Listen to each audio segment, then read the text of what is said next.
આજે આપણે જીપીએસસીના archaeological chemist class 2 under the director of archaeology and મ્યુઝિયમના પેપરની ચર્ચા કરીશું, જેની એક્ઝામ 21/7/2024ના દિવસે લેવાઈ. ગણિત અને રીડિંગનો પહેલો ક્વેશ્ચન છે, રિપીટેડ ક્વેશ્ચન છે કે કેપ્ટન અને સૈનિકોનું 1200 વ્યક્તિનું જૂથ ટ્રેનમાં મુસાફરી કરી રહ્યું છે. હવે દર 15 સૈનિકો માટે એક કેપ્ટન હોય તો ગ્રુપમાં કેપ્ટનની સંખ્યા કેટલી? તો આપણે આને રેશિયોની મેથડથી કરીએ કે ટોટલ જે છે 15 સૈનિકોની સામે જે છે એક કેપ્ટન હોય એટલે ટોટલ કેટલા થઈ ગયા? 16. હવે ટોટલ એક ટુકડીમાં 16 હોય તો આવી કેટલી ટુકડી છે? તો ટોટલ જે છે 1200 છે. કેટલા છે? 1200. તો અહીંયા આપણે ચારે ભાગ ચલાવીએ તો 4 ચોક 16 થશે અને આ 4 તરી 1200 એટલે કે અહીંયા 300 થઈ જશે. તો આ 4ના કેટલા ગણા છે? તો 7 ચોક 28 થશે અને 7 ચોક 28 થશે, 2 વધ્યા છે 4 પંચા 20 એટલે કે 75 ગણા છે. તો એનો મતલબ કે સૈનિકો પણ 75 ગણા હશે અને કેપ્ટન પણ 75 ગણા હશે. તો કેપ્ટન જે છે એ 75 હશે. કેટલા હશે? તો અહીંયા સૈનિકોની સંખ્યા પણ તમે પૂછી શકે તો 1200 માંથી 75 બાદ કરો તો 1125 સૈનિકો આવશે અને 75 જે છે કેપ્ટન આવશે. તો ઓપ્શન નંબર સી જે છે એ સાચો જવાબ બને છે. રિપીટેડ ક્વેશ્ચન છે આ પ્રકારનો. આ સરસ ક્વેશ્ચન છે, કોમન સેન્સનો ક્વેશ્ચન છે. પોસ્ટ ઓફિસમાં 3 અલગ અલગ મૂલ્યના 7, 8 અને 10 રૂપિયાના જે છે ઉપલબ્ધ સ્ટેમ્પ હોય છે ચોક્કસ રકમ માટે કે જેના માટે તમે કોઈ એક સ્ટેમ્પ ખરીદી શકો નહીં. અહીંયા સિમ્પલ છે કે તમારે કોમ્બિનેશન બનાવીને જે છે બરાબર આ પૈસાની ઉપયોગ કરીને સ્ટેમ્પ ખરીદવાના છે. દાખલા તરીકે તમારી પાસે પહેલા ઓપ્શનમાં છે કે 29 રૂપિયા છે, તમે કયા સ્ટેમ્પ ખરીદી શકો? તો આપણે જે છે કાં તો જે છે 7 દુ 14 અને 14 ને 8 કેટલા થઈ જશે? 20 થઈ જશે બરાબર. તો હવે આપણે જે છે શું કરી શકીએ? તો 8 દુ 16 કરી શકીએ અને 16 ને 7 કેટલા થશે? તો 16 ને 7 જે છે જુઓ 16 અને 7 જે છે કેટલા થઈ જશે? 23 થઈ જશે. તો 23 રૂપિયાના આપણે સ્ટેમ્પ ખરીદી શકીએ. ચલો એ તો ઓપ્શન નીકળી ગયો. 10 રૂપિયાના બે સ્ટેમ્પ ખરીદીએ તો 20 વાળો ઓપ્શન નીકળી ગયો. હવે જે છે 29 અને 19 ની વાત કરીએ તો શું થશે કે હું જે છે 7 રૂપિયાના જે છે 3 સ્ટેમ્પ ખરીદું 21 થઈ જશે અને 8 રૂપિયાનો એક સ્ટેમ્પ ખરીદું તો 29 થઈ જશે. તો 29 વાળો ઓપ્શન નીકળી ગયો. તમે કોઈ પણ કોમ્બિનેશન બનાવીને 19 રૂપિયાના સ્ટેમ્પ ખરીદી શકો નહીં, કેમ કે જો તમે 10 રૂપિયાનો એક સ્ટેમ્પ ખરીદો તો તમારી પાસે 7 રૂપિયા કે 8 રૂપિયા 17, 18 થશે. માનો કે તમે 7 ના 2 ખરીદો 14 થશે. તો 14 ને જે છે તમારે કેટલા કરવા પડે? પછી જે છે 5 કરવા પડે તો 5 નો કોઈ સ્ટેમ્પ નથી. 8 ના 2 લઈ લો તો 16 થશે. એટલા માટે 19 રૂપિયાની અંદર તમે જે છે એક્ઝેક્ટલી જે છે સ્ટેમ્પ ખરીદી શકો નહીં. તો 19 જે છે તમારા ક્વેશ્ચનનો જવાબ છે. જીપીએસસીના રિપીટેડ સ્ટાઇલનો આ ક્વેશ્ચન છે કે ટોપલીમાં સફરજનની સંખ્યા દર મિનિટે બમણી થાય છે. જો ટોપલી 1 કલાકમાં સફરજનથી ભરેલી હોય તો ટોપલી જે છે ક્યારે અડધી ભરેલી હશે? કે માનો કે પહેલા 1 સફરજન છે, 2 છે, પછી 4 થાય છે. એવી રીતે જ્યારે ટોપલી અડધી હોય બરાબર, ટોપલી અડધી હોય ને પછી બીજી જ મિનિટે ટોપલી આખી ભરાઈ જાય છે અને આપણે કીધું છે કે ટોપલી જે છે 60 મિનિટમાં ભરાઈ જાય છે. તેનો મતલબ કે એની આગલી મિનિટે જે છે ટોપલી અડધી હતી, કેમ કે ડબલ થાય તો જ ભરાય ને. તો અહીંયા જે છે 59 મિનિટ આવશે. જવાબ કેટલો આવશે? 59 મિનિટ. તો આ ક્વેશ્ચનનો જવાબ છે ઓપ્શન નંબર ડી, 59 મિનિટ. આ પ્રકારના ક્વેશ્ચન તમને જે છે સંખ્યામાં પૂછાય કે ભાઈ એક્ઝેક્ટલી જે છે અહીંયા ફળોની સંખ્યા 10 હોય તો અહીંયા જે છે ફળોની સંખ્યા કેટલી થાય અડધો કલાક પછી? તો પણ તમે જે છે આમાં ડબલ હોય તો 2 ની 1 ઘાત 2 ની 2 ઘાત આવી રીતે પણ કેલ્ક્યુલેટ કરી શકો. તો બંને પ્રકારના દાખલા આમાં પૂછાતા હોય છે. અહીંયા જુઓ કે મોહન પાસે બે ગણા પથ્થર ને 3 ગણા સિક્કા થઈને કુલ 70 છે. જો મોહન પાસે ઓછામાં ઓછો એક પથ્થર અને ઓછામાં ઓછો એક સિક્કો હોય તો મોહન પાસે રહેલા સિક્કાની સંખ્યા જે છે આમાંથી કઈ હોઈ શકે? પોસિબલ કઈ છે એવું શોધવાનું છે. આનો મતલબ કે પથ્થરને આપણે x માની લઈએ તો એની સંખ્યા જે છે 2 ના ગુણાંકમાં હશે અને સિક્કાને આપણે y માની લઈએ તો એનો જે છે 3 ના ગુણાંકમાં હશે અને બંનેનો સરવાળો જે છે કેટલો થાય છે? 70 થાય છે. એટલે કે આપણે એક વસ્તુ જે છે આપણે જોઈ લઈએ તો બીજી વસ્તુ પણ આપણે સેટ કરવી પડે. હવે આપણને એટલી ખબર પડે કે અહીંયા આપણને એવું કીધું છે કે મોહન પાસે ઓછામાં ઓછો એક સિક્કો, ઓછામાં ઓછો એક પથ્થર છે. એટલા માટે એવું નથી કે બધા જ પથ્થર છે અને બધા સિક્કા છે. બીજી વાત કે આપણને એવું પણ કીધું છે કે અહીંયા જે છે સિક્કાની સંખ્યા જે છે શોધવાની છે અને સિક્કાની સંખ્યા જે છે કોના ગુણાંકમાં હશે? 3 ના ગુણાંકમાં જ હશે, કેમ કે અહીંયા 3 ગણા સિક્કા છે એવું કીધું છે, 3 ના ગુણાંકમાં છે. તો 11 અને 13 તો જવાબ આવશે નહીં, કેમ કે આ 3 ના ગુણાંક છે નહીં.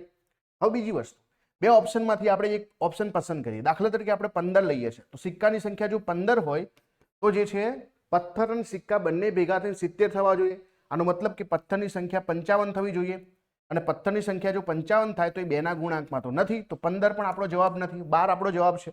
કે 12 જો આપણે સિક્કા મૂકીશું તો બાકી જે છે 58 જે છે આપણા શું થઈ જશે? એ પથ્થર થઈ જશે અને પથ્થર 2 ના ગુણાંકમાં છે એટલે આપણો જવાબ આવશે 12. કેટલો આવશે?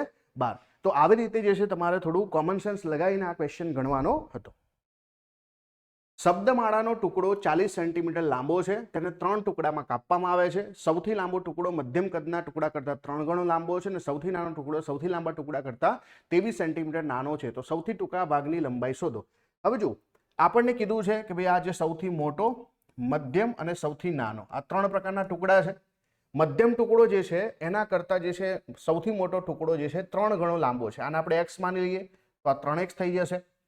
સૌથી નાનો ટુકડો જે છે એ સૌથી લાંબા ટુકડા કરતાં 23 સેન્ટીમીટર નાનો છે. એટલે કે આ જે છે સૌથી નાનો ટુકડો એ સૌથી મોટા ટુકડા એટલે 3x કરતાં 23 જે છે નાનો છે. ના ત્રણેયનો સરવાળો આપણને આપેલો છે. ત્રણેયનો સરવાળો કેટલો છે? તો ત્રણેયનો સરવાળો આપણને કીધો છે ભાઈ 40 છે. તો ચલો સરવાળો કરીએ. 3 4 અને 3 7, તો 7x બરાબર 40 અને 40 ને આ બાજુ 23 જશે તો કેટલા થઈ જશે? 3 અને 4 ને 2 6, 63 થઈ ગયા. તો x ની વેલ્યુ આપણી 9 આવી ગઈ ને, 9 7 63. તો 9 આવી ગઈ છે. હવે આપણને શું કીધું છે? સૌથી ટૂંકા ભાગની લંબાઈ. સૌથી ટૂંકો એટલે કે 3x - 23, તો 3 જે છે ગુણ્યા 9 એટલે 27 થશે અને 27 માંથી 23 જશે તો કેટલા આવશે ભાઈ? 4 જવાબ આવશે. તો 4 સેન્ટીમીટર આપણો જવાબ છે. અહીંયા તમને કોઈ પણ પૂછી શકે. જો તમને એવું પૂછવામાં આવે કે સૌથી મોટો ટુકડો કયો, તો 9 તરી 27 સૌથી મોટો ટુકડો થશે, બરાબર. 9 જે છે એ મધ્યમનો ટુકડો થશે અને સૌથી નાનો ટુકડો જે છે 4 થઈ જશે. હવે સરવાળો કરો, બરાબર. તો અહીંયા જે છે 9 ને 4 13 ને 7 20 અને 20 એટલે કે 40 થઈ ગયા ને. તો આવી રીતે તમને કોઈ પણ ટુકડો પૂછે તો તમે જવાબ આપી શકો છો.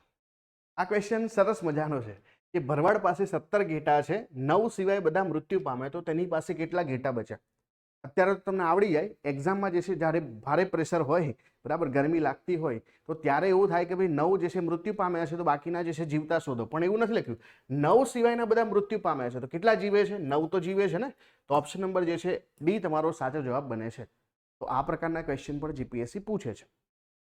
આ ક્વેશ્ચનમાં તમને 6 અંકોની સૌથી મોટી પૂર્ણવર્ગ સંખ્યા પૂછી છે. તો આપણે જાણીએ છીએ 100 નો વર્ગ જ્યારે કરીએ તો જે છે કેટલા આંકડા મળે? 5 આંકડા મળે.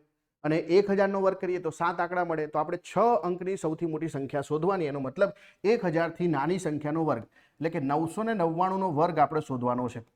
આને આપણે આ રીતે કરી શકીએ સિમ્પલ. 1000 - 1 નો વર્ગ એટલે કે a - b નો સ્ક્વેર, a² - 2ab પ્લસ જે છે b². તો અહીંયા સૌથી પહેલા 1000 નો સ્ક્વેર કરીએ તો જે છે 1000 નો સ્ક્વેર કેટલો આવશે ભાઈ? જેટલા 0 છે ડબલ કરી નાખીએ, 6 0 થઈ જશે પાછળ. પછી જે છે 1000 ગુણ્યા 2 એટલે કે અહીંયા માઇનસમાં જે છે કેટલા થઈ જશે? 2000 થઈ જશે. અને 1 નો વર્ગ આપણે ઉપર જે સંખ્યા છે એમાં ઉમેરી દઈએ ને તો અહીંયા જે છે 0 1 થઈ જશે. હવે બાદબાકી કરીએ. 1 માંથી 0 જાય તો 1 થશે, 0 0, 10 માંથી 2 જાય તો 8 થઈ જશે અને અહીંયા બચ્યા 9 9. તો 99 80 01 આપણી સૌથી મોટી પૂર્ણવર્ગ સંખ્યા આવશે. તો 99 80 01 જે છે કોનો વર્ગ છે? આ છે 999 નો વર્ગ, જે સૌથી મોટી પૂર્ણવર્ગ સંખ્યા છે 6 અંકોની. આ ક્વેશ્ચનમાં તમારે શોધવાનું છે કે 2359 ની નજીકની સંપૂર્ણ વર્ગ સંખ્યા કઈ છે. તો ખાસ આમાં તમને ખબર એવી હોવી જોઈએ કે 2359 જે છે કોની નજીકની સંખ્યા છે. તો ઓલમોસ્ટ આપણે જે છે કહી શકીએ કે 2500 ની આસપાસની સંખ્યા છે. 2500 કોનો વર્ગ છે? 50 નો વર્ગ છે. તો 50 નો વર્ગ જો છે 2500 થતો હશે તો એની નાની સંખ્યા હશે. તો પહેલા આપણે 46 લઈએ તો 6 નો વર્ગ તો જે છેલ્લે 36 આવવો જોઈએ. હવે એવો 6 તો કઈ છે નહીં. 47 નો વર્ગ કરીએ તો છેલ્લે 9 આવવો જોઈએ, એ પણ નથી. 48 નો વર્ગ કરીએ તો છેલ્લે 4 આવવું જોઈએ, ચલો એક સંખ્યા છે. અને 49 નો વર્ગ કરીએ તો છેલ્લે 1 આવવું જોઈએ. તો સૌથી પહેલા આપણે 48 49 બંનેના વર્ગ કરી જોઈએ. પહેલા 48 નો વર્ગ કરીએ તો 48 નો વર્ગ કેટલો થશે? કે 88 64 વધી પડી 6, 8 ચોક 32 દુ 64, 64 ને 6 68 વધી પડી 6, 4 નો વર્ગ 16, 16 ને 6 22, 2284 થશે, જે નંબર નથી. તો ચલો 49 નો વર્ગ કરીએ તો 9 નો વર્ગ 81 વધી પડી 8, 9 ચોક 36 તો 72 ને 8 જે છે 80 વધી પડી 8, 4 નો વર્ગ 16, 16 ને 8 જે છે 24. તો 2401 આપણો જવાબ છે. તો ઓપ્શન નંબર ડી જે છે આપણો સાચો જવાબ બને છે. તો આવી રીતે તમે કરી શકો છો. આ ક્વેશ્ચનમાં શોર્ટકટ પણ હોય છે, પણ હું તમને સિમ્પલ આખો જે છે કોન્સેપ્ટ સમજાવું છું કે જ્યારે બે અંકની સંખ્યાને અંકોને અદલી બદલી કરવાથી એમને બંને વચ્ચેનો તફાવત જે છે 63 છે, તો બે અંક વચ્ચેનો તફાવત કેટલો થાય? તો જુઓ ધ્યાનથી. બે અંકની સંખ્યા જે છે આપણે એવું માની લઈએ કે 10x + y છે. હવે અંકોને બદલીએ તો શું થઈ જશે? 10y વત્તા જે છે x થઈ જશે અને આ બંને વચ્ચેનો તફાવત આપણને 63 આપી દીધો છે. તો જુઓ 10x માંથી જે છે આ માઇનસ થશે એટલે કે x જશે તો 9x થઈ જશે અને y માંથી જે છે 10y જશે એટલે -9y થઈ જશે. તો 63, 9 કોમન કાઢીએ તો x - y અને 9 ને જે છે તો 9 7 63 થઈ જશે. તો x - y જે છે આપણને કેટલો મળ્યો? 7. તો એમના અંકો વચ્ચેનો તફાવત કેટલો આવી ગયો છે ભાઈ? 7 આવી ગયો છે. તો આ તમારો કોન્સેપ્ટ છે, આવી રીતે તમે ડાયરેક્ટલી કરી શકો છો. અહીંયા તમને આપ્યું છે કે એક પુલ જે છે, આ કોઈ માનો કે પુલ છે, બરાબર. આ પુલ જે છે એ 30 મીટર લાંબો છે, 10 મીટર જે છે આ પુલ જે છે પહોળો છે, બરાબર. 30 મીટર લાંબો છે, 10 મીટર પહોળો છે અને 5 મીટર ઊંડો છે. માનો કે આ જે છે પુલ છે એ 5 મીટર ઊંડો છે, આ 5 મીટર ઊંડો છે. તો તમને એવું કીધું છે કે ફ્લોર અને દિવાલને સિમેન્ટ કરવાની કિંમત જે છે 10 પ્રતિ ચોરસ મીટરના દરે કેટલી થાય? એનો મતલબ છે કે આપણે આ ભાગમાં અને બાકીના ચારે ભાગમાં જે છે પ્લાસ્ટર કરવાનું છે, સિમેન્ટ કરવાનો છે, એનો ખર્ચો 10 રૂપિયા પ્રતિ ચોરસ મીટર છે. તો આપણે શું કરી શકીએ? સૌથી પહેલા તો આ ઉપરનો ભાગ જે છે એ કેટલો છે? 30 ગુણ્યા 10 એટલે કે 300 ચોરસ મીટર છે. પછી આ 30 ગુણ્યા જે છે 5 થશે, તો સામેની બાજુ પણ 30 ગુણ્યા 5 છે, તો 30 ગુણ્યા 5 ગુણ્યા 2 થઈ જશે, તો 3 × 5 = 15 તો 30, એટલે કે આ પણ 300 ચોરસ મીટર થઈ ગયો છે. હવે આ ભાગ કેટલો?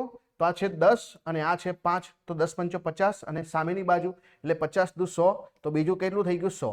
તો 300, 300 ને 100 એટલે કે 700 ચોરસ મીટર છે અને 700 ચોરસ મીટરના 10 રૂપિયા લેખે ગણીએ તો 7000 રૂપિયા થાય.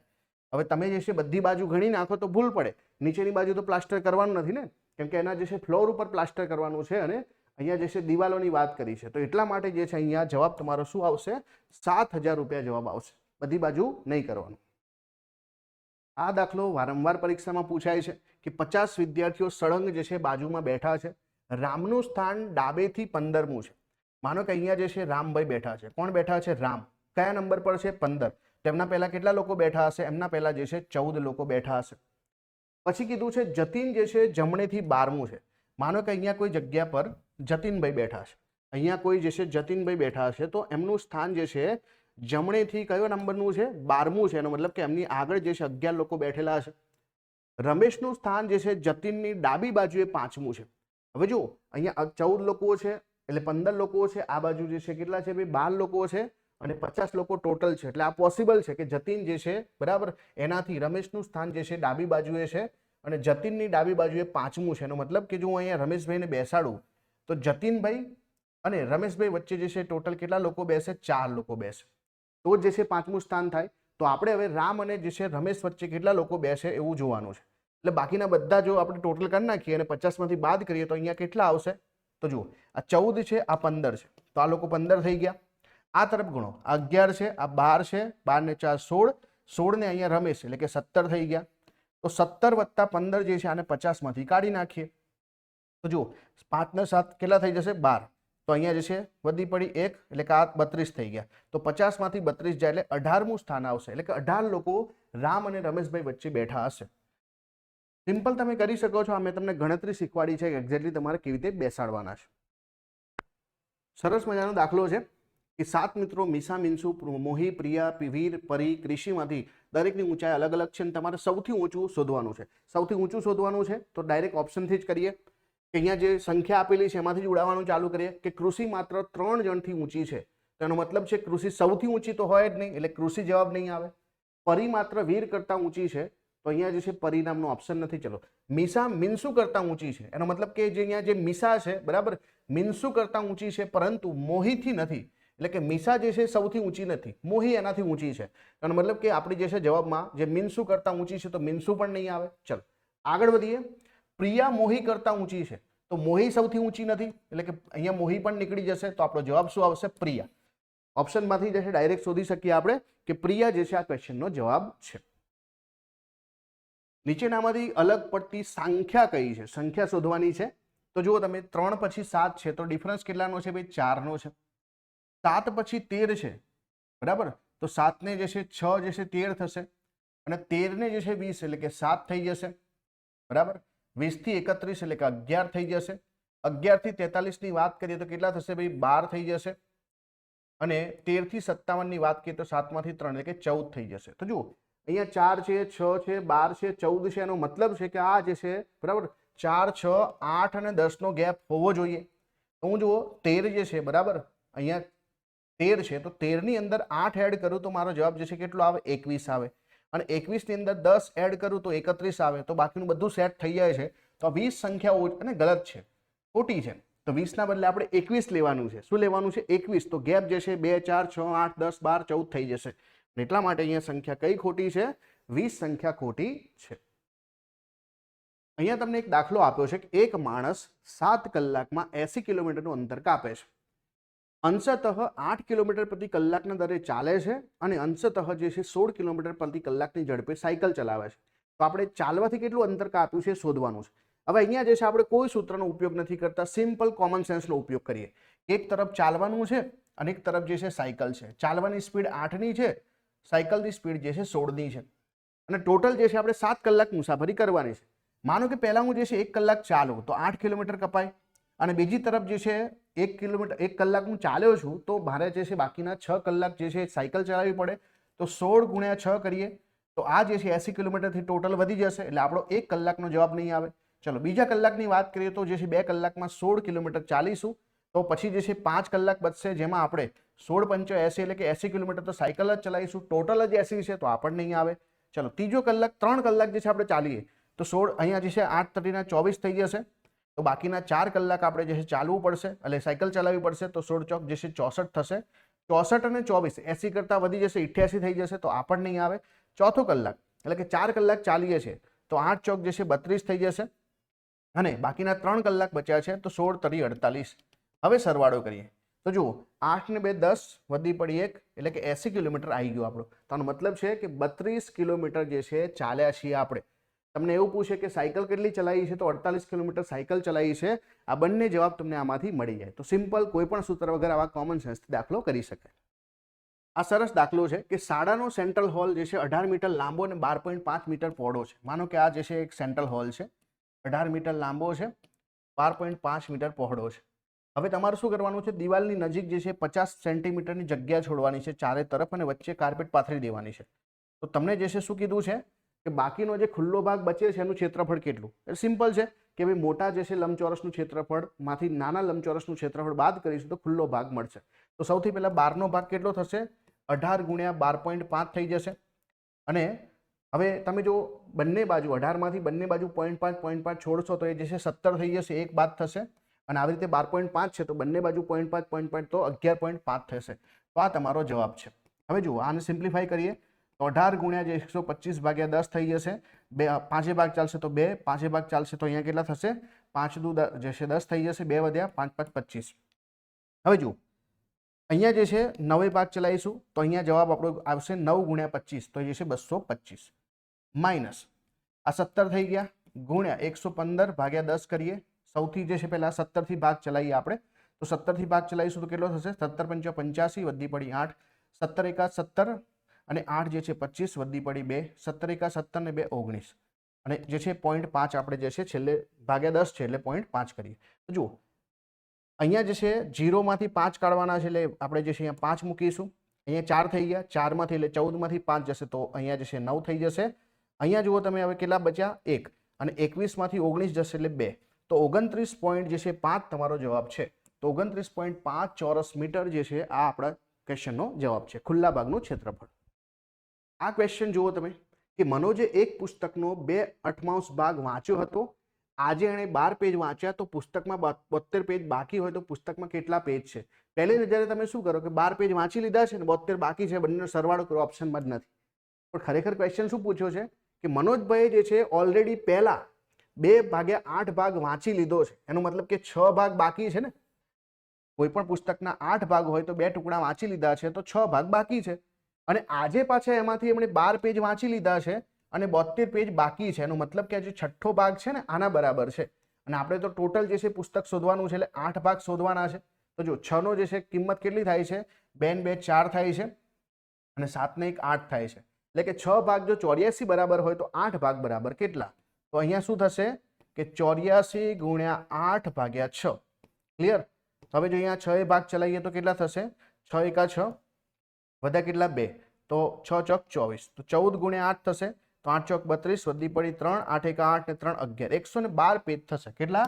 112 પેજ. ફરી સમજાવું છું કે 2/8 ભાગ વાંચી લીધો છે એનો મતલબ કે 8 ભાગ હોય તો 2 ભાગ વાંચી લીધા છે, છઠ્ઠો ભાગ બાકી છે અને એમાં પણ કીધું કે આજે 12 પેજ વાંચ્યા અને 72 બાકી છે તો જે છઠ્ઠો ભાગ છે એમાં ટોટલ 72 × 12 આટલા પેજ જે છે હોય અને ટોટલ પુસ્તક જે છે 8 ભાગની હોય તો એમાં જે છે કેટલા પેજ હોય? તો 112 પેજ હોય. અહીંયા તમને માહિતી આપેલી છે અને માહિતીના આધાર પર તમારે જે છે જવાબ શોધવાનો છે કે 8 લોકો છે, 4 છોકરા છે, 4 છોકરીઓ છે અને તમારે રાઉન્ડ ટેબલ પર બેસાડવાના છે. સૌથી પહેલા રાઉન્ડ ટેબલ કરીએ અને 8 લોકોને બેસાડવાના છે એટલે આપણે આવી રીતે જે છે ગોઠવણી કરીએ. સૌથી પહેલા કીધું છે કે 4 છોકરા છે, 4 છોકરીઓ છે, બંને જે છે બધા એકબીજાની સામે બેઠેલા છે અને કોઈ છોકરા છોકરીઓ બાજુમાં નથી બેઠા. જે છે ડી અને જી વચ્ચે છે અને આઈ ની સામે છે, ઈ જે છે કે અને આઈ વચ્ચે છે, ડી ની સામે છે, તો એચ અને એફ તાત્કાલિક જમણી બાજુ છે, તો કે સામે કોણ બેઠું હશે? સૌથી પહેલા જે છે આપણે એચ જે છે એ એફ ની તાત્કાલિક જમણી બાજુ છે, તો માનો કે હું અહીંયા એફ ને બેસાડું છું તો એફ ની જે છે જમણી બાજુ કોણ છે? એચ છે. તો આ પહેલું જે છે ગોઠવણી આપણી આ તરફ થાય. હવે બીજું કે અહીંયા તમને જે અને આઈ સામસામે આપેલા છે તેનો મતલબ કે આ બે જગ્યાઓ પર તો નહીં જ આવે. બીજું કે અહીંયા તમને જે એફ જે છે એ કોણ છે? તો એફ જે છોકરી છે, તો એફ છોકરી હોય તો એની બાજુમાં જે છે છોકરો જ બેસવો જોઈએ. તો બીજું શું લખ્યું છે કે જે કે અને આઈ વચ્ચે, બરાબર, ઈ જે છે કે અને આઈ વચ્ચે છે, જ્યાં જે છે ડી અને જી વચ્ચે છે. તો કોઈ પણ એક જગ્યાથી આપણે સ્ટાર્ટ કરી શકીએ, કોઈ પણ એક જગ્યાથી આપણે સ્ટાર્ટ કરી શકીએ. માનો કે જે થી શરૂઆત કરીએ તો દાખલા તરીકે જે ની વાત કરીએ તો એ ક્યાં આવી શકે? પોસિબલ ક્યાં છે? તો પોસિબલ છે કે જે છે અહીંયા આવી શકે. દાખલા તરીકે તો અહીંયા ડી અને જી આ તરફ મૂકીશું આપણે, અથવા તો જી અને ડી અહીંયા મૂકીશું. તો જો એચ કોણ છે? તો એચ જે છે છોકરો છે, તો એની સામે જે છે ડી અને જી છે અને જી જે છે ડી અને જી બંને આવી શકે, પોસિબલ છે. ચલો પછી જે છે શું છે? અને જેની સામે આઈ છે. હવે જે છે એની સામે આઈ હોય તો આઈ કોણ છે? આઈ છોકરો છે અને એફ કોણ છે? છોકરી છે. ચલો આ પણ પોસિબલ થઈ ગયું. પછી કીધું છે કે અને આઈ વચ્ચે જે છે ઈ બેઠું છે, તો આ કે છે અને આઈ છે, તો આની વચ્ચે કોણ બેઠું છે? ઈ બેઠું છે. તો હવે જે છે કે ની સામે કોણ થઈ ગયું? તો કે ની સામે એચ બેઠું છે. કોણ બેઠું છે? એચ બેઠું છે. તો આપણો જવાબ આવશે એચ. તો આવી રીતે માહિતી પરથી ડાયરેક્ટલી કરી શકાય.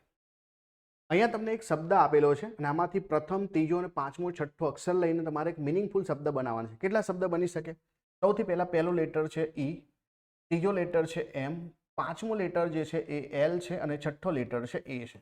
તો ઈ એમ એલ એ પરથી તમારે કેટલા શબ્દો બની શકે? સૌથી પહેલો તો આપણને દેખાય છે કે આપણે મેલ બનાવી શકીએ, એમ એ એલ ઈ, બરાબર. પછી બીજો એક શબ્દ બનશે મિલ, એમ ઈ એ એલ, અને ત્રીજો શબ્દ એક બનશે એલ એ એમ ઈ, લેમ બની શકે ને.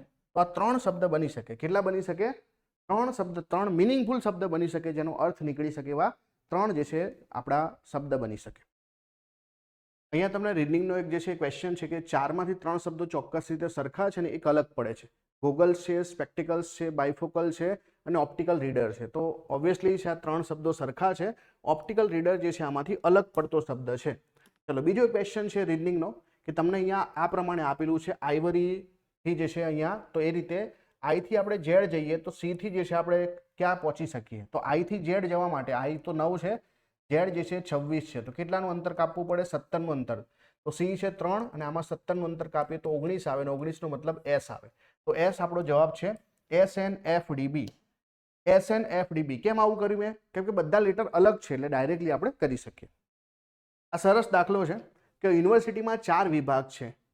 એન્જિનિયરિંગ છે, માનવતા છે, વ્યવસાય અને વિજ્ઞાન છે, અને સાથે સાથે જે છે, બરાબર, હા ચલો, વ્યવસાય છે અને વિજ્ઞાન છે. 4 વિભાગ છે ને, તો વ્યવસાય છે અને વિજ્ઞાન છે. હવે તમને એવું કીધું છે કે દરેક વિભાગને પોતાનો સ્ટાફ છે. તો એન્જિનિયરિંગની અંદર જે છે 1200 નો સ્ટાફ છે, જે ટોટલના જે છે કેટલા ટકા છે? 30% હિસ્સો ધરાવે છે. માનવતાની અંદર જે છે કુલ જે છે 20% છે, બરાબર. હવે જુઓ 1200 જે છે 30% બરાબર હોય તો 10% 400 થાય, તો 20% જે છે 800 થાય કે ના? પછી કીધું છે કે માનવતામાં જે છે કુલ સ્ટાફના જે છે 20% છે, તો માનવતાની અંદર 20% થઈ ગયું. ચલો આગળ. નાના કદ માટે જાણીતા બિઝનેસ વિભાગમાં 800 નો સ્ટાફ છે. જો અહીંયા 800 નો સ્ટાફ છે તો એ જે છે 20% બરાબર થાય, અને આપણે જાણીએ છીએ ટોટલ જે છે હંમેશા 100% થાય. તો 30, 20, 50 ને 20, 70 થઈ ગયું. તો વિજ્ઞાનની અંદર જે છે 30% હશે, અને વિજ્ઞાનમાં 30% હશે, એટલે અહીંયા 1200 હશે. શોધવાનું શું છે કે અહીંયા એન્જિનિયરિંગની અંદર અને વિજ્ઞાન વિભાગમાં જે છે સ્ટાફના સભ્યોનો ગુણોત્તર શોધવાનો છે. તો અહીંયા પણ 1200 છે, અહીંયા પણ 1200 છે, 30%, 30%, તો 1:1 આપણો જવાબ આવવો જોઈએ. તો 1:1 જે છે આ ક્વેશ્ચનનો સાચો જવાબ બને છે કે બંનેમાં 1:1 ના પ્રમાણમાં સ્ટાફ હશે. સરેરાશનો સરસ મજાનો દાખલો છે કે એક કંપનીમાં 10 કર્મચારીઓ સરેરાશ માસિક પગાર જે છે કેટલો છે? 6,835 રૂપિયા છે. પણ આમાંથી તો 3 મહિલાઓ છે અને 7 પુરુષ છે. મહિલાઓનો સરેરાશ પગાર તમને આપેલો છે 5,428 રૂપિયા. તો પુરુષનો પગાર તમારે શોધવાનો છે. હવે જો એવરેજ કરતા મહિલાનો પગાર ઓછો છે. કેટલો ઓછો છે? તો જો 15 માંથી 8 જાય તો 7 થશે, અહીંયા રહેશે 2, 2 માંથી 2 જાય તો 0 થઈ જશે, અને 8 માંથી 4 જાય તો 4, અને 6 માંથી 5 જાય તો 1. 1407 રૂપિયા ઓછો છે, પણ કેટલી મહિલાઓ છે? 3. તો 3 ગણો ઓછો હશે. તો 7 તરીના 21, 4 તરીના 12, વધી પડી 1, 3 એકા 3 ને 4, 4221 રૂપિયા પગાર ઓછો છે. ડેવિએશન મેથડથી કરીએ તો આટલો પગાર અહીંયા ઓછો છે, તો આટલો પુરુષોનો પગાર વધારે હશે, તો એમનો એવરેજ જે છે કરતાં વધારે હશે ને, તો એવરેજ તો આટલી છે જ, પણ બાકીનો કેટલો વધારે છે? 4221. કેટલા લોકોમાં વેચાશે? 7 લોકોમાં. હવે જુઓ કેટલો વધારે છે. આ તો છે 6835, 7 ભાગ ચાલશે તો 6 7 42, 0, 7 તરીના 21. જુઓ 5 ને 3 થઈ ગયા 8, 3 ને 0 એટલે કે 3, 8 ને 6 કેટલા થશે? 8 ને 6 જે છે 14, વધી પડી 1, તો 6 ને 1 7, 7438 રૂપિયા પગાર આવશે. તો અહીંયા જવાબ તમારો શું આવશે? 7438 ઇઝ ધ રાઈટ આન્સર. સરસ જે છે ડાઇસનો તમને એક્ઝામ્પલ આપેલો છે કે જો બે અનભિન્નત 6 બાજુવાળા ડાઇસ ફેંકવામાં આવે તો બંને ડાઇસ પર સંખ્યાનો સરવાળો એ 5 કરતાં મોટી અવિભાજ્ય સંખ્યા હોવાની સંભાવના કેટલી? પહેલા તો જે છે તમારી પાસે 2 ડાઇસ છે, તેનો મતલબ છે કે તમે જે છે બરાબર 2 ડાઇસને એટલે કે 6 ગુણ્યા 6 ટોટલ તમારી પાસે 36 સંભાવનાઓ થાય. હવે વિચારો કે એક સંભાવના છે 1 2 3 4 5 અને 6, બીજા ડાઇસ પર પણ 1 2 3 4 5 6, આવી ટોટલ 36 સંભાવનાઓ થાય. તમારે શું કરવાનું છે કે બંને ડાઇસ પર સંખ્યાનો સરવાળો 5 કરતાં મોટો, અને એ પણ પાછી અવિભાજ્ય સંખ્યા આવે. માનો કે બંનેમાં 1 1 આવે તો ના ચાલે, 1 2 આવે તો 3 સરવાળો થાય, 1 ને 3 4 થાય, 1 ને 5 1 ને 4 જે છે 5 થાય. તો 1 ને 5 હોય તો તમારો સરવાળો કેટલો થાય છે ભાઈ? 1 ને 5 જે છે 6 થાય, એ પણ ના ચાલે. 6 ને 1 7, તો આ એક પોસિબિલિટી છે કે 7 5 કરતાં મોટી છે, અવિભાજ્ય છે. ચલો 2 થી ચાલુ કરીએ. 2 1 2 2 2 3, 2 4 ના થાય ને, 2 5 7 થશે, તો આ બીજી એક સંભાવના થઈ. 2 5 એક બીજી સંભાવના થઈ. 2 6 8 થઈ જશે, અવિભાજ્ય નથી. 3 1 3 2 3 3, અને 3 3 જે છે 6 થાય, 3 4, આ એક ત્રીજી સંભાવના થઈ કે જે આ પોસિબલ છે. 5 ને 3 8 થઈ જશે, 6 ને 3 9 થઈ જશે, નહીં ચાલે. 4 1 4 2 4 3, 4 3 એક પોસિબિલિટી છે ને. 4 4 4 5 અને 4 6, 6 ને 4 10 થશે, નહીં થાય. 5 1 5 2 5 2 થશે ને, 5 ને 2 7, એક પોસિબિલિટી છે. પછી 5 3 જે છે એ નહીં થાય, 8 થઈ જશે. 5 4 9 થશે, 5 5 10 થશે, 5 6 11 થશે, આ પોસિબિલિટી છે એક. ચલો બીજું 6 1 7 થઈ જશે, એ પોસિબિલિટી છે. 6 ને 2 8 થશે, નહીં થાય. 6 ને 3 9 થશે, નહીં થાય. 6 ને 4 10 થશે, નહીં થાય. 6 ને 5 11, આ એક પોસિબિલિટી છે. અને 6 ને 6 12. કેમ? 5 કરતાં મોટી પણ લાવવાની છે ને અવિભાજ્ય સંખ્યા પણ લાવવાની છે, એટલા માટે 8 છે 9 છે, બધી અવિભાજ્ય સંખ્યા નથી. 10 7 અને 11 જ છે, એટલા માટે 7 અને 11 સરવાળો આપણે લાવ્યા. હવે ધ્યાન કે ટોટલ 36 સંભાવનાઓ છે, એમાંથી પોસિબિલિટી કેટલી છે? 1 2 3 4 5 6 7 અને 8, 8 વખત આવું પોસિબલ થાય. તો હવે આ જે છે ભાગ ચલાવીએ, તો ભાગ જે છે પહેલા તો 2 ચલાવીએ, બરાબર. પહેલા તો 2 ભાગ ચલાવીએ તો કેટલો થશે? અહીંયા જે છે 12 થઈ જશે, ઉપર જે છે 4 થઈ જશે ને, તો 4 દુ 8, અને જે છે અહીંયા 12 2 ભાગ ચલાવશે તો અહીંયા 18 થશે ને ભાઈ, 18. તો અહીંયા જે છે ઉપર 4 આવશે, નીચે 18 આવશે. હવે 2 ભાગ ચલાવશે તો 2 આવશે, નીચે 9 આવશે, તો 2 ભાગ્યા 9 આપણો જવાબ આવે. તો આટલી સંભાવના બને, 2 ભાગ્યા 9 આટલી સંભાવના બને. અહીંયા તમને એક કીધું છે કે લંબચોરસ ટબનો કર્ણ 25 ફૂટ છે, જો ટૂંકી બાજુ 15 ફૂટ હોય તો ટબનો વિસ્તાર શોધો. એટલે ક્ષેત્રફળ શોધવાનું છે. માનો કે આ એક ટબ છે જેમાં તમને કર્ણ કીધો છે, વિકર્ણ, આ 25 ફૂટ છે, અને તમને ટૂંકી બાજુ એક આપી દીધી છે 15, તો એક લાંબી બાજુ તમારે શોધવી પડે. કેમ કે આપણે જે છે લંબચોરસનું ક્ષેત્રફળ શોધવું હોય તો 2 બાજુઓ તો જોઈશે. હવે તમે જો આ તો કાટકોણ ત્રિકોણ બનશે. આ 15 છે, આ 25 છે, તો 5ના ગુણાંકમાં છે, તો હું આ જે છે 3 5 15 લખી શકું. અહીંયા જે છે 5 5 25 લખી શકું. તો 3 અને 5 છે, તો બીજી કઈ હોઈ શકે? 4. તો 4 ગુણ્યા 5, 5ના ગુણાંકમાં છે, તો આ બાજુ આવી જશે 20. એક બાજુ 15 આવી ગઈ છે, બીજી બાજુ 20 આવી ગઈ છે, અને આને આપણે મારે ગુણાકાર કરવાનો છે. 15 ગુણ્યા લંબાઈ ગુણ્યા પહોળાઈ, અને લંબાઈ ગુણ્યા પહોળાઈ કરશું એટલે કે 300 ચોરસ ફૂટ તમારો જવાબ આવશે. તો આ જે છે પાયથાગોરસની ત્રિપુટી તમને આવડે, ડાયરેક્ટલી તમે ગણી શકો. બાકી તમે જે છે એ પણ કરી શકો કે c² બરાબર a² + b². તમને એક બાજુ અહીંયા આપેલી છે 25, તો આનો વર્ગ કરશો, એનો વર્ગ તમને જે છે અહીંયા 15 બાજુ આપેલી છે, એનો વર્ગ કરશો તો b² ની કિંમત મળશે, એમાંથી b શોધશો, એ 20 મળશે, અને પછી કરશો. પણ ત્રિપુટી આવડતી હોય ડાયરેક્ટલી કરી શકાય. ગજબનો દાખલો છે કે અનભિન્નત ન હોય તેવી ડાઇસમાં તેના ઉપર 1 થી 6 સંખ્યા લખેલી છે. જ્યારે આ ડાઇસ ફેંકવામાં આવે ત્યારે એકની ઘટનાની સંભાવના બિનઘન સંખ્યા છે. જેના માટે 2 થી 6 સુધીના નંબરોની સંભાવના જે છે સમાન હોય, તો આ ડાઇસ એકવાર ફેંકવામાં આવે તો ડાઇસ પર એકી સંખ્યા દેખાય તેવી સંભાવના કેટલી છે? જો કોઈ પણ વસ્તુની સંભાવના 0 અને 1 વચ્ચે હોય, જો ઘટના બને તો 1 હોય, ના બને તો 0 હોય, તો 0 અને 1 વચ્ચે સંભાવના પોસિબલ છે. હવે આપણને કીધું છે કે 1 આવે એવી સંભાવના, ઘટનાની સંભાવના બિનઘન સંખ્યા છે. એટલે 0 થી 1 વચ્ચે જે છે ઘન પણ ના હોવી જોઈએ. એનો મતલબ શું થાય કે સંભાવના 0 થાય. 1 આવવાની સંભાવના કેટલી થઈ ગઈ? પ્રોબેબિલિટી ઓફ 1 એટલે કે 0 થઈ ગઈ. અને માટે 2 થી 6 સુધીના 5 નંબરની સંભાવના બધાની સમાન છે. એનો મતલબ શું થાય ખબર તમને? કે જો આ 0 થઈ ગયું તો બાકીના બધાનો ટોટલ જે છે 1 થવો જોઈએ. એટલે કે 2, 3, 4, 5, 6 આ બધા નંબર જે છે આવવાની સંભાવના જે છે એ કેટલી થઈ જશે? 1 થઈ જશે. એનો મતલબ કે 2 આવવાની સંભાવના, 3 આવવાની, 4 આવવાની, 5 આવવાની, 6 આવવાની, આ બધાની સંભાવના 1/5 થશે. અને હવે આપણને શું પૂછ્યું છે? ડાઈસ પર એકી સંખ્યા દેખાય તેવી સંભાવના કેટલી? એકી સંખ્યામાં કઈ આવે? 1 આવે. તો 1 ની સંભાવના તો 0 છે.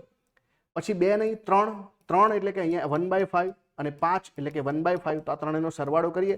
0 + 1/5 + 1/5 સરવાળો કેટલો થશે? 2/5 થશે. તો 2/5 આપણો જવાબ છે ભાઈ, 2/5. થોડો ટિપિકલ હતું. જો તમને સંભાવનાના કોન્સેપ્ટ ક્લિયર હોય તો તમે કરી શકો.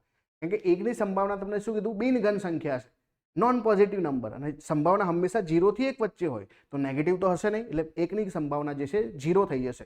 અને બાકીના બધાની સંભાવના સરખી છે, તો ટોટલ એમનું 1 થતું હોય તો 5 નંબર છે, તો એમની જે છે દરેકની સંભાવના 1/5 1/5 થાય.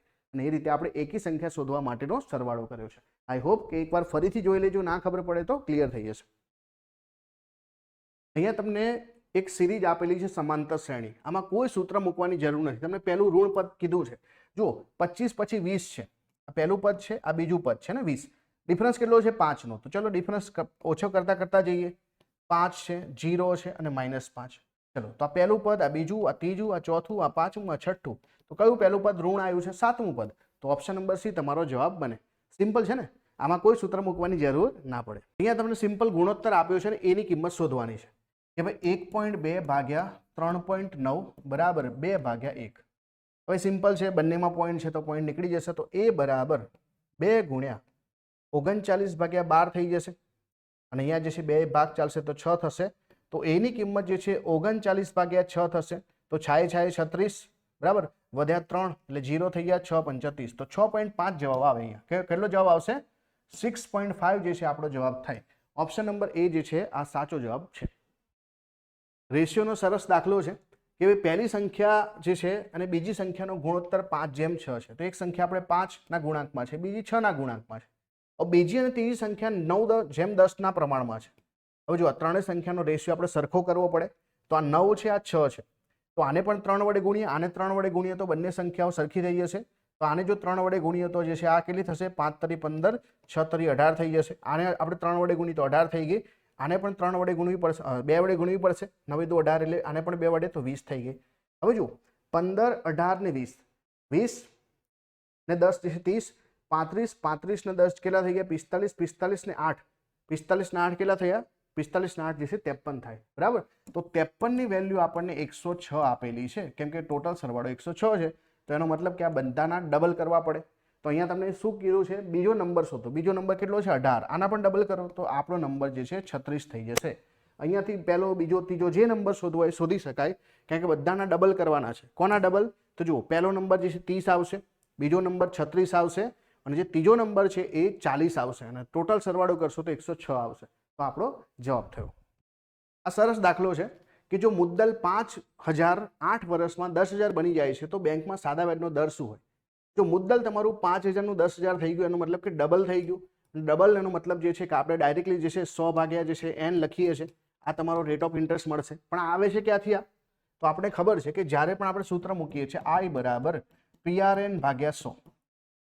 વ્યાજ તમને કેટલું મળે છે? તો 5000 ઉપર 5000 નું વ્યાજ મળે છે એટલે P જેટલું જ વ્યાજ મળે છે. તો P બંને બાજુ મૂકી દઈશું. અને અહીંયા જે છે આપણે n જે છે કેટલું છે? તો 8 વર્ષ છે. તો ભાગ્યા 100 થઈ જશે. P નીકળી જશે. તો અહીંયા શું થઈ જશે? જો અહીંયા 8 ના બદલે આપણે n જ મૂકીએ ને અત્યારે, તો સૂત્ર આપણે બનાવીશું આનાથી. તો અહીંયા રેટ ઓફ ઇન્ટરેસ્ટનો મતલબ શું થાય? 100/n. હવે જેટલા વર્ષમાં થતું હોય એટલા વર્ષ છેદમાં મૂકવાના. તો 8 વર્ષમાં થાય છે તો 100/8 કરીશું. અને 100/8 કરીશું એટલે તમારો જવાબ ડાયરેક્ટલી 12.5 આવશે. તો જ્યારે પણ ડબલ થાય ને તો તમારે જે છે 100/n મૂકવાના. તમને કે 3 ગણા તો 200/n મૂકવાના. તમને કે 4 ગણા તો 300 ભાગ્યા n મૂકવાના. તો આવી રીતે તમે સૂત્ર જે છે 2 ગણાનું, 3 ગણાનું, 4 ગણાનું, 10 ગણાનું પણ બનાવી શકો. સિમ્પલ, સાદા વ્યાજ છે એટલા માટે. તો 12.5 આ ક્વેશ્ચનનો જવાબ છે.